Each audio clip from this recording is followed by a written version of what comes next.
Identify the structural oxygen carrying metalloprotein pigment present in human blood. Identify the structural oxygen carrying metalloprotein pigment present in human blood. మానవ రక్తంలో ఉన్నటువంటి లోహ protein, ఆక్సిజన్ను మోసుకుపోయే లోహ protein ఏది? మానవుడి యొక్క రక్తంలో ఆక్సిజన్ మోసుకుపోయే మెటలోప్రోటీన్, లోహ సంబంధమైన ప్రోటీన్ ఏది? Haemoglobin, prothrombin, fibrinogen, all the above. ఇవన్నీ హీమోగ్లోబిన్, ప్రోథ్రాంబిన్, ఫైబ్రినోజన్ మూడు కూడా ప్రోటీన్లే. These three are proteins. But hemoglobin is the protein which is linked with heme, that is iron. ఇనుముతో కలిపినటువంటి గ్లోబిన్ అనేటువంటి ప్రోటీన్ ఈ హీమోగ్లోబిన్. ఇది ఆక్సిజన్ రవాణాలో సహకరిస్తుంది. Haemoglobin helps in oxygen transport which is a protein. Prothrombin is also protein which converted into thrombin. Fibrin is also protein which converts into fibrin. In a prokaryotic bacterium, metabolic cellular respiration takes place inside the. In a prokaryotic bacterium, metabolic cellular respiration takes place inside the. కేంద్రకపూర్వ సూక్ష్మజీవిలో జీవక్రియలు ద్వారా ఏర్పడేటువంటి కణ శ్వాసక్రియ ద్వారా ఎక్కడ జరుగుతుంది?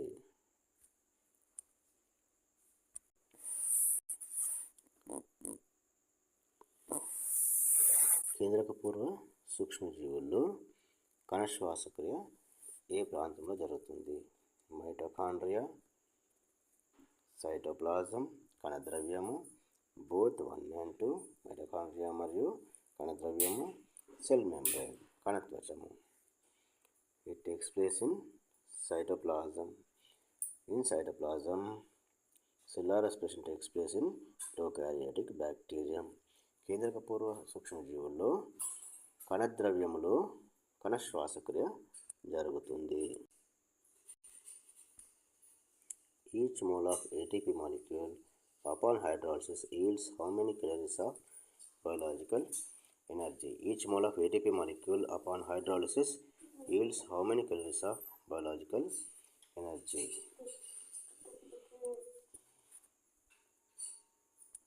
జల విశ్లేషణ అనంతరము ప్రతి ఏటీపీ అణువు ఎన్ని కిలోరీల శక్తిని విడుదల చేస్తుంది? 7600 కిలోరీలు, 7600 కిలోరీస్. 7800 కిలోరీలు, 7800 కిలోరీస్. 7200 కిలోరీలు, 7200 kilocalories. 7500 kilocalories, 7500 kilocalories. The right option is 7600 kilocalories, 7600 కిలోరీలు. Each ATP molecule upon hydrolysis yields 7600 kilocalories energy. ప్రతి ఏటీపీ అణువు జల విశ్లేషణ అనంతరము 7600 కిలోరీల శక్తిని విడుదల చేస్తుంది. Identify the universal first stage in the metabolic oxidation of a glucose molecule. Identify the universal first stage in the metabolic oxidation of a glucose molecule. Glucose అణువు ఆక్సీకరణం చెందినప్పుడు జరిగేటువంటి మొదటి దశ ఏది? గ్లూకోజ్ అణువు ఆక్సీకరణలో జరిగే మొదటి దశ ఏది? క్రెబ్స్ సైకిల్, క్రెబ్స్ వలయము, కెల్విన్ సైకిల్, కెల్విన్ వలయము, ఎలక్ట్రాన్ ట్రాన్స్పోర్ట్, ఎలక్ట్రాన్ రవాణా, glycolysis. Krebs cycle, it is the part of respiration, that's why wrong answer. Krebs cycle శ్వాసక్రియలో ఒక భాగం కాబట్టి సరైనది కాదు. Calvin cycle is the part of photosynthesis. Calvin cycle కిరణ సమీకరణలో ఒక భాగం కాబట్టి wrong answer. Electron transport is also wrong answer. Glycolysis is right answer. Glyco means glucose. Lysis means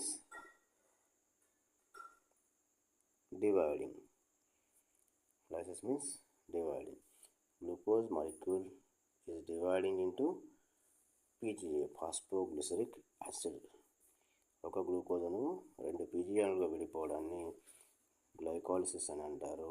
ఇది గ్లూకోజ్ జీవక్రియల్లో గ్లూకోజ్ ఆక్సీకరించినప్పుడు ఉండేటువంటి మొట్టమొదటి దశ గ్లైకాలిసిస్. The accumulation of which organic acid in muscle tissues results in fatigue and muscular pain? The accumulation of which organic acid in muscle tissues results in fatigue and muscular pain? ఏ ఆమ్ల పదార్థము కండరాల్లో నిల్వ కావడం వల్ల అలసట మరియు కండరాల నొప్పి కలుగుతుంది? సిట్రిక్ యాసిడ్ సిట్రిక్ ఆమ్లము, నైట్రిక్ యాసిడ్ సిట్రిక్ ఆమ్లము, లాక్టిక్ యాసిడ్ లాక్టిక్ ఆమ్లము, హైడ్రోక్లోరిక్ యాసిడ్ హైడ్రోక్లోరిక్ ఆమ్లం. The option is lactic acid lactic ఆమ్లము. లాక్టిక్ ఆమ్లము కండరాల్లో నిల్వ కావడం వల్ల కండరాల నొప్పి